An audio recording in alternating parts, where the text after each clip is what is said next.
Good morning, guys. Hi, everybody. Not morning. It's lunch break time. And we are packed up. We're all packed up. I am really sad. There are no more dives that we can schedule for the next few days. So we are leaving town. We're going actually over to Melbourne, our old stomping grounds. We feel like it's the bad penny that we cannot get rid of. We randomly end up there. We thought as soon as our stuff was going to be removed from storage, we'd never be back. We're kind of homesick from Melbourne, just a little bit. I know, just a little bit. Our favorite girl who does our hair, we're going to go see her tomorrow. We're going to take Abra to the dog beach. We're going to hit up some old favorite places. Yeah. So we're gonna spend the next couple days in Melbourne. It'll be 2 nights, 1 day. Yeah, before we head to Disney next week. So we're really excited. So the dives don't stop. The dives just stop in Ocala for the time being. Unlikely we're going to be able to get a dive in Melbourne. We are going to try, but I don't think it's going to work out. I'm not so sure about that. It's weird when you're on the coastal towns, 2 tanks, Abra, hours off the coast. We don't know that that's going to be feasible, but we do know we have something scheduled for Sunday. Mm-hmm. So we're doing the Epcot dive on Sunday. We're super excited Dive about that. Quest! And yes. then we have some friends who are coming down to Orlando, so we'll be in Orlando next week, and we're really, really excited for that, but we're just going to go enjoy some home sweet home in Melbourne for 2 nights and basically I got us an Airbnb, I think, that's literally like 1,000 feet from where we used to live. Every time we go back to Melbourne, we stay closer and closer to where our old home was. And no, we don't want to move back to Melbourne. Weird. We just really like it there, too. Yeah.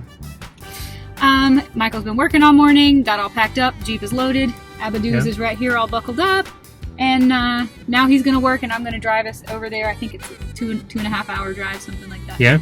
So we're going over and passing Orlando to come back to next Orlando week. in a couple of days. So, all right. This is probably not going to be one of our more exciting or interesting vlogs, so you're welcome to click out here if you were expecting a cave dive today. But if you're just trying to keep up with where we are and what we're doing, this is I'll check in. One of our digitally nomad, not exciting days. Yeah, but I'll check in with you. I think I might have a couple of stories to tell along the way. Who knows? Speaking of stories to tell, you didn't tell them. You didn't tell them what you did yesterday. Which part? Installment numbered next in the everything is going wrong with our Jeep saga. This time it's our fault. This time it's absolutely our fault. Do I tell that right now or hold it out? I don't really care to tell stories on the road. Okay. So, we were in, I don't want to say a hurry, that's not the right words, but with Abra not being allowed and us being excited, us diving with 2 other people and we don't want to be the laggers and me having to help Jules with the equipment, I got into a rushed situation where we were having to throw things in the back of the Jeep to get to the water, i.e. dry clothes, shoes, socks.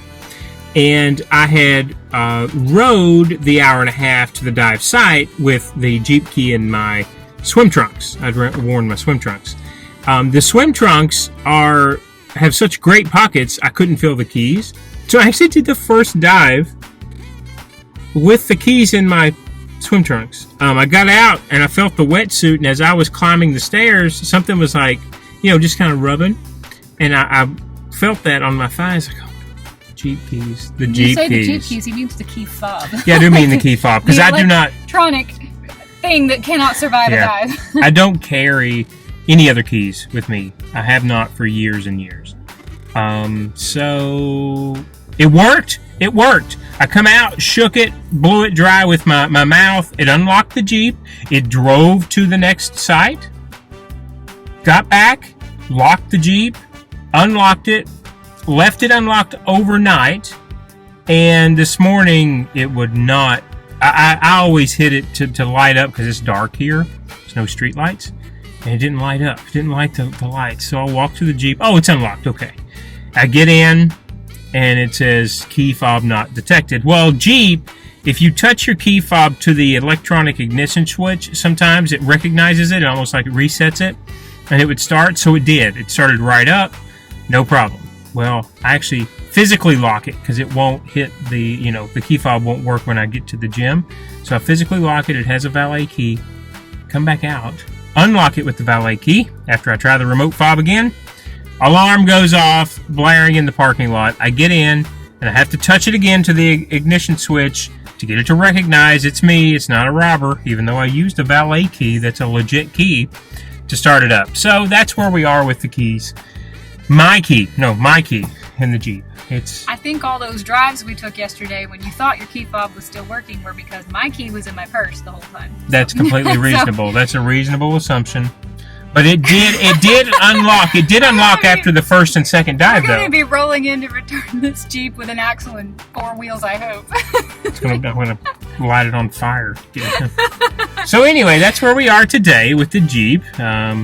We still haven't figured out what we're doing about the shatter in the glass. It has not gotten any bigger, and Michael said he thinks it can actually be repaired instead of replaced. It's smooth on the other side, and so I looked at Safelite and uploaded a photo, and they said they think they can come out and put that gel, I guess, in it. I've never had one do that. Any windshield I've had cracked, you have to replace the whole sucker thing.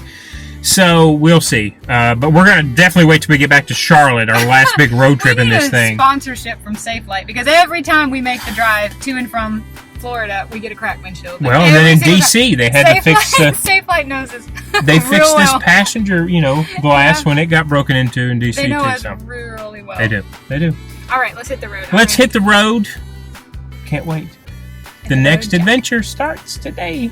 Say good morning.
Back in Melbourne.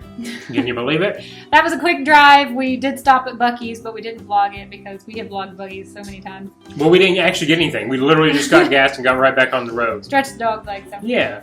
It took about 3 hours, a little bit longer. Michael's been working in the car the whole way. There was nothing interesting to say, but we are back. Super happy to be here. Hey, tell them about the weather change coming over to this coast. Between Ocala and here, there's not as many clouds here. There's way more sunshine here. It's a lot warmer here. It's crazy. This state just has so much fluctuation in the weather. It really does. Yeah. You don't think of how big Florida is until you've driven all around it in one day. As much as we have. Yeah. Yeah, crazy. All right, let's go get unloaded. Let's We're go only unload. here for 2 nights. Yep. We'll be headed to Orlando on Friday. Yes, we will. Abra, abba-doo-doo. Yeah, good girl.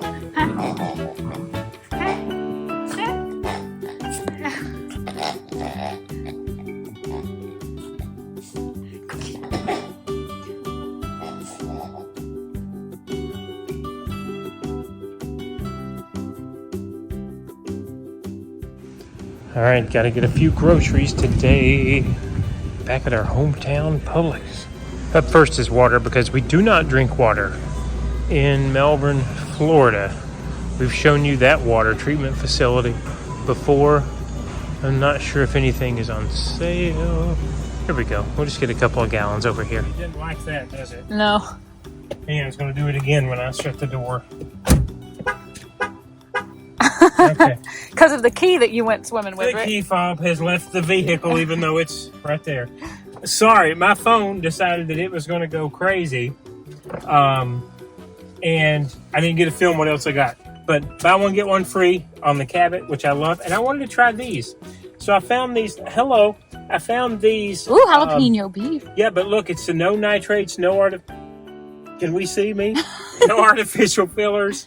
And it reminded me of the market side hot dogs we got last week.